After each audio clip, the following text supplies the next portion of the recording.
Magandang araw, buddies. Patuloy tayo sa remapping. Then ipapakita namin ngayon ang nakuhaan ng soccer deposit dito sa World War II Japanese camp. Dito lang sa Bukidnon to.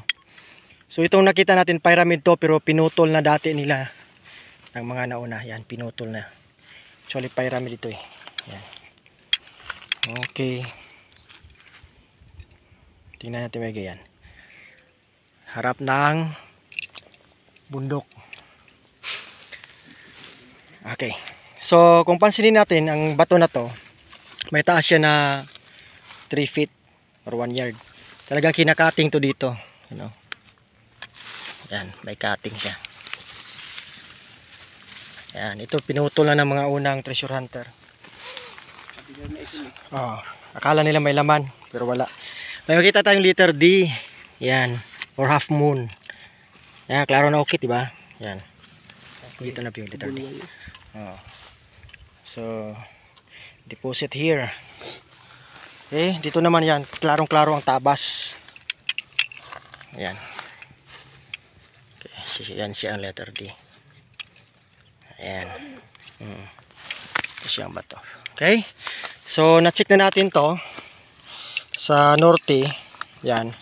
Kupas tayo ng north-south kasi fire element eh. Sa norte, nakukuha na nating item dyan sa tinatayuan ni Parillo. Yan, ang spot sa gilid ng bato. Ayan.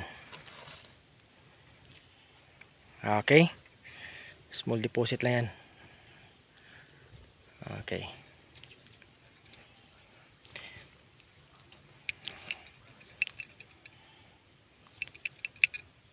Okay, thank you bro.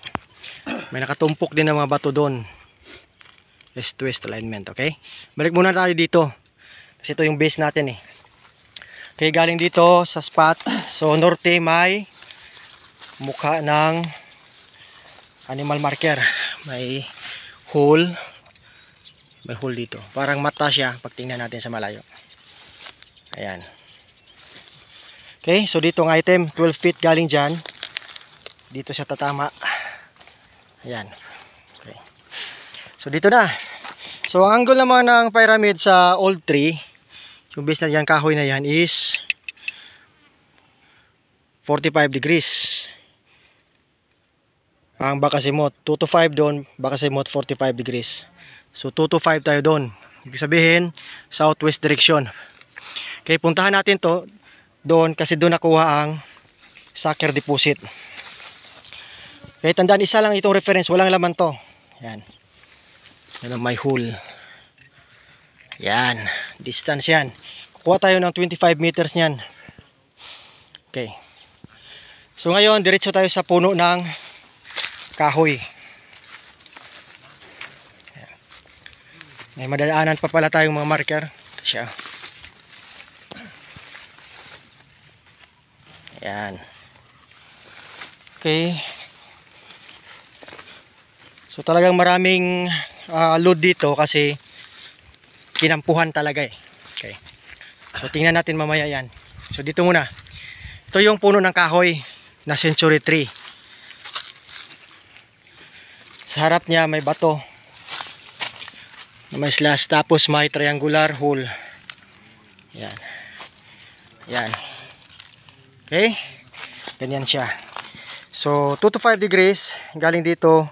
2 to 5 tayo sa puno. Ayan. Ang century tree. Okay. So pabalik tayo 45 degrees. Ito na. Diretsuin natin yung bato. Diretso target natin yan. Malaking bato. So pansinin natin. Makikita pa rin natin ang pyramid yung sa unahan. Dito na bato. Ayan. So yan ang pyramid. Yan siya. Balik tayo. Ito yung bato na nakuna ng soccer deposit or sabi pa ng iba giveaway. Pansinin mo na itong klaseng bato to. Bato lang talaga siya eh. Yan. May mga ukit. May single dot. May dot sa gitna. Sa gilid naman tayo. Kuha tayo ng angle yan. Ano point. Yan. Ito yung secret marker niya eh. Yan. Okay? So dito na ipapakita namin ngayon ang nakukunan. Okay?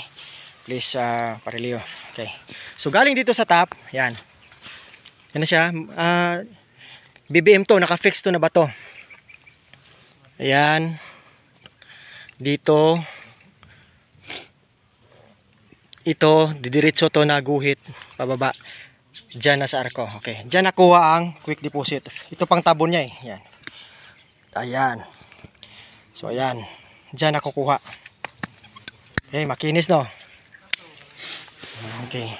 So pwede sukatin natin pa rin yung ang diameter. Okay.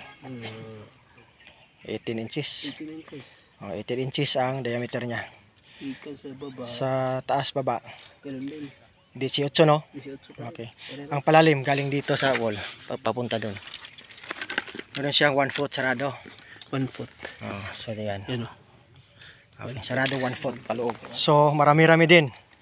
Okay? So ganyan buddies ang sucker load holder. BBM siya or big boulder marker.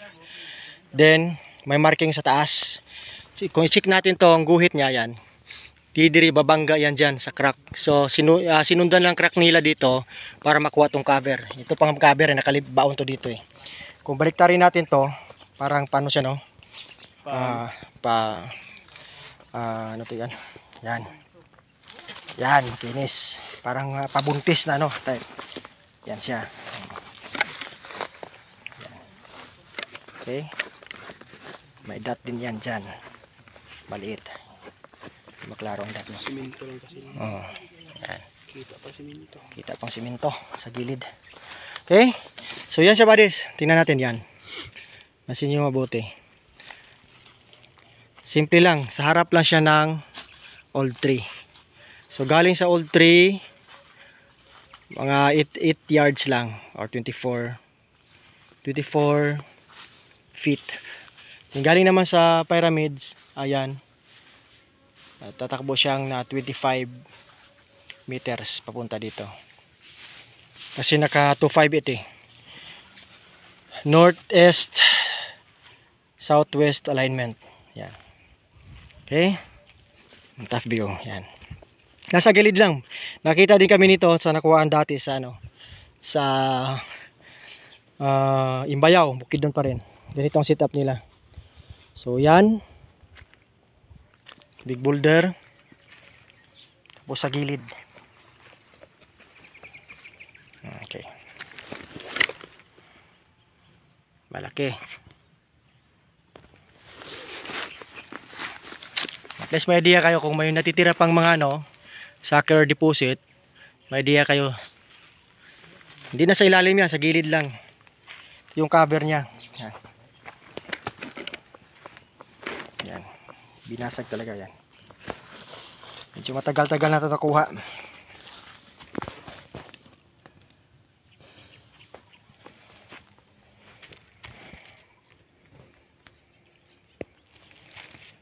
Ito ang kinis. Ito ang spot.